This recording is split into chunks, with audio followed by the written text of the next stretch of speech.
Yande wa du bokun ho bo no ton na kle deji mi ku do le ehwerun azan gagbedi eyin afofo sun ko mi de din ton sin azan ton gogbe koja maleo kan ton ho bo mi na du le ton meti lebin koja ma izewele ehwede bua Yesu pọ̀ ló gẹ́gẹ́ lóbó kárẹ̀ ṣe náà sí ọ̀run mẹ́kọ́ ìjẹ́tán lẹ́yọ́ lẹ́yìn àbúlógbìn lóbó tún sẹ́yìn nàìjíríà yọ èkó tún ẹnìyàn tíyàn mẹ́kàrò tatọ́ nànà yọ kọjá mẹ́lẹ́sìn lóru dágbé ehọ́mẹ́tán ní Matin Libre ehọ́mẹ́tán tán jí mi tẹ̀ra mẹ́sìn lọ etí mẹ́pọ̀ ńdọ́ mẹ́jẹlẹ́ dọ̀nùgbọ́ sẹ́ èjì o ẹ̀ṣẹ̀ náà nàìjíríà yọ sẹ́yìn tó dọ́gba sáàyè kó ìgbé náà díyàn mẹ́kàrò ṣe náà tánánà ẹ̀ táwọn lòbó níyàyí Théodore ló Patrice talon podo medevo do sena me lek potentianjin bo de yemede ton do fin bo titime po no menjele me ne karo gbeta na no nu eton togbon ne kan blogbon di Matin Libre ho ene ondo do filming para ku don ayo jira me ro kan ton ho en lo sin do de letin bo ye de do yo do nu vo do fren bo ra do do nu to vile lo para ku on we jije eton ede nen Matin Libre ho ene on bo le atime po no menjele nugbo mi ro gboje hwenu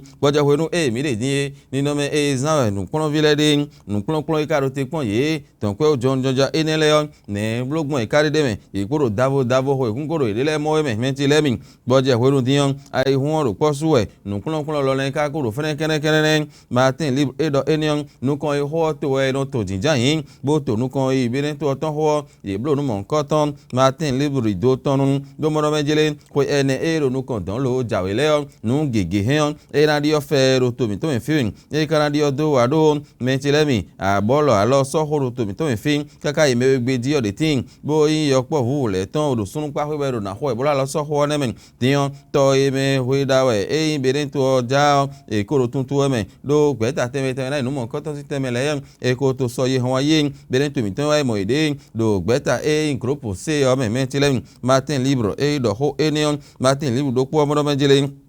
ne kana blogbon bo di horo mi de din bo do taje leyin jokon hwenu yo ye me no je huru le yo alote kan so du hwenu elona Matin Libre e wedo enium to horo ede nen e ka ido to hwo e do nu yonu eyan sunu na pon me gan ina gbe abi sunu eyan yonu na pon me gan ina gbe ho enium do to hwo mi ton le din yo ne kana wa gba alote kana so lo do ho enium na menti le min les quatre vérités e we mi na so din etime podo menjele o mono sin kan me don mi me yin na hanta bodo nu mo hu inu mi ton le yo mi ve wa dede mi pa ide sun lo to fo itan gbelegble itan sin kere lo bo e do bloble po kule po ra yo jin te gbozo ato mi ton le ati me fini yon ye ibe me ye iplo gbelegble itan bo e do khosa po mboro hanta to go e menchele mi mo no be do gba me mo se do yo ji khla inu ton le yo mi ve yon le mi na ton lo yon afo de gbon na pa ni yon ko do dagan e mo wuli do fune din yo e afa ne ko aton nu ko do po menchele mi bo e ho kule do fine quatre vérités de Horton le matin des soirs et va ro po lo le plami au cour suprême finir time po do menjele ina so gle to hogan abi comme gan temeten ro to ho mi ton le meon nous en coton dion et ya dombo jai do UP le renouveau kodo Union progressiste le renouveau potentin besoin din beaucoup suprême fin dion o ho de vo me ge ko so me beaucoup je wo do fin igban ton mo be na tijan ide comment lemming dynamisme info de soir et wa imo me da ho Gilbert de ou male etime po no menjele azo yo aye ton le na blogbon bo se po to vi khusu bo ayodio nu bi na ido gandio et si kan ho me na ho de don l'emblème du jaune et le monde e wa iko supreme time po no menjele o hwejije ro po gbanton e ba do fene nu gbomen bo ho eni odin le na blogbon bo kende o do fene to ho gbeta le yo e na idro don bo le na blo ti to ben gbon ho do nu de manade huya manatin da yodi ayo e don ya don e ja idin men telemin o fraternité e be mi na so din e time do menjele o talon podo ya ipo le do nu pongbon me hwa ijele ton sin o gonu yin se na be do din me wele tinti me na nu kona yo e na di blade de ji fraternité e do ho eneon Nouvelle Tribune mina so mono menjile àwọn god birin to otan sin apawe diyan yon le do siso da juome yonu gege o ro posuwe do àwọn sin apawe do birin to mi ton fi nu dagbe ne mi atun menjile vodun deizo diyan ego sin azan ropo boje azanton bogo sin azanton boje azantenwe iye din de sin talon we wa da iwe nu won kole do menjile nu yen dodo mi ton so da jo bo zon de obo inu kan ro apare koyo ne ra sa dran we de sun le béninois libéré mina so etime do benjile o mera hokpo don kan soku so no eyetiyan o kanje kanji nin o fie no yi boy no don tume bo kan kanji me roro met de conférence mera ho enion diyan e don tumon koton George Alio Karo wezunji de na blogon ka bo kero miton e ro walo huzwe e na tite bu kwanta lobo nu kon ina tiyan e ro kamon koton ho de sun le matinal mina so din etime ko do benjile o ahanta gbelegble ni kplobe ndaga gege do atie menu gbode tin mede so mi se honi ka mo yeton bode do imagine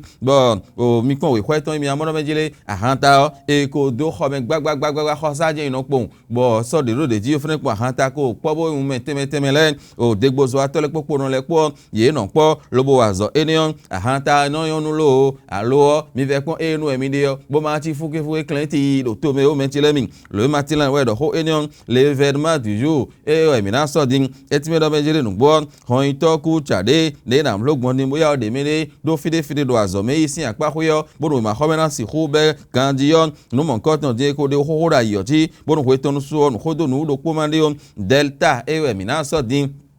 time kpondo menjele nungbo o minatundo yeme o doto zo ato temetembe ido azome do khoemi dogu do yeme akwesusu etonkodo nino me etonko dion eso lo hudo to pon la mi ton le di menjele mi hon meri mi ton le to pon la le e na do ho ide ton din hwe delta se ho enion boka mo do menjele e na do jinukun molikun podo agbade poro to mi to fi dion aikun gban kun so jinukun de na le bagbon ede o meji won bi opondo menjele na igudo ma fo wazo de sura aikun gban lame o dabaru mina son etime dalen nu bo emi je mi le susin koyo duo bo so vo follow atemeteme do asan peji bodo flin to menvi benevi bo je hundo to tabe makaso de aleyo nu mon koton o abudu shaku asuma bodo zol kil flu zakari podindo parakudon mono menjile ko mon koton je ha ba ni du titengbele si hudu gbondo parakubo fibi hwensen yo si hudu mon le rayon la tribune de la capitale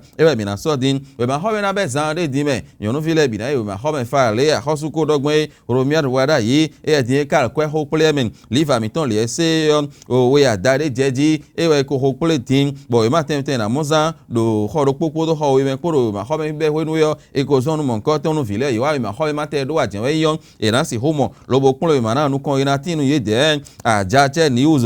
mina so din onu kan bi okuya wi ten so we jime o se na horo de dimezan gete be go so ire bo sen do lo gba sound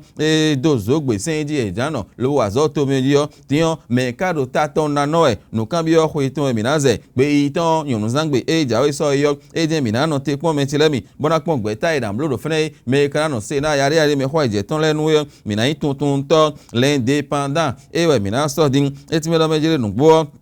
ina kledo so do deminu gun sin agba sa se na sin meleneme ye me se na tele na ple bo na so gbeta ina nonu eton ida yi podo me na nonu eton bo na si ho azo epo festival e hore dibo in fodun days no bo mi no nu wada ho enion ego sin azan aton bo je azan roporopo tenwe lo l'informateur mi na so etime podo mejile to horo gbeta bier podo UPR podion ye bi hui dion bi na drondo o cour suprême do ho ego je do de igbantan be na kediwe Neto comme gan les gleto ho gan les mon e kade adio e na ina mon jeme ton roton le chasseur info e lo yang gbebo hen howa etime po do menjile o back ho ya ko ton mi ye o ye me bodo o kenteme bodo kenda gbe do très bien bo e je wa zo hu me bi kuyo ye imo nu onton kan we no kun ro po mo ko ye ko bo soro we ko ton di men chilemi bo mi na le ko matin libre e ton ejin etime do menjile nu gbo nu kon ye do natin nu kon ye ka ro pin pon we do na ban se do zo de jin do khoyene e jairo nu kon don die de na blogbo nu gege na level di yo ko ro kan ton ho esin din bolo ho gbe ta be den to ton eyin o don joja o vivu sunule bura ho nu mon ko ton do eyin o to re fo me do me gbeji fi yo ye me enele din ko tu men o gbe ta in group C yo e me we na no lo be ho nu mon ko ton se na me ho ije ton mentilemi san de din mi na tun gbe ta e na no yi nuwe bo Matin Libre e do ho enion e do to ho yo e o sunu na pon mi ya yonu na pon mi ya yonu gbe ti je na pon mi sunu gbe ti je na pon mi ho enion le yan adonvo be no din don ro do ho mi ton le ne kan blogbon enion e inu egbe ton ta won a lo azon gbe ijabo wa Matin Libre e do ho enion me mentilemi wa e pon paraku din sin do le ye ro yo do nu voro ton bo adoho do nu to vito si lewe Matin Libre ikaka ton bo se bo soro ikwe ton le me mentilemi jọkàn wẹ́nu diyan yémi náà jẹ́ kúrúkúrú zan lẹ́yọ́ ní blógbọ́n èkáde títí ń gbèlè ẹ́ lóhùn mi lè diyan jọkàn sí ẹ̀lẹ́ káká ẹ̀káde jẹ́ pa ẹ̀dọ́ wa Matin Libre ẹ̀dọ̀ kó ẹni afọ ẹ̀ ìrànlẹ́yọ́ ẹ̀tí mẹ̀mí dó ìkwẹ́ tán jí ẹ̀nà tẹ́ ń lo kpọ́dọ̀kpọ́ mi tán kó já má lẹ́yọ́ nù yẹ hẹnu ẹgbẹ́ ọdọ́dún tẹnu mi ẹ̀ jẹ́ mi kó dẹ́nẹ́ ẹ̀ sọ mẹ́tẹ́lẹ́mi.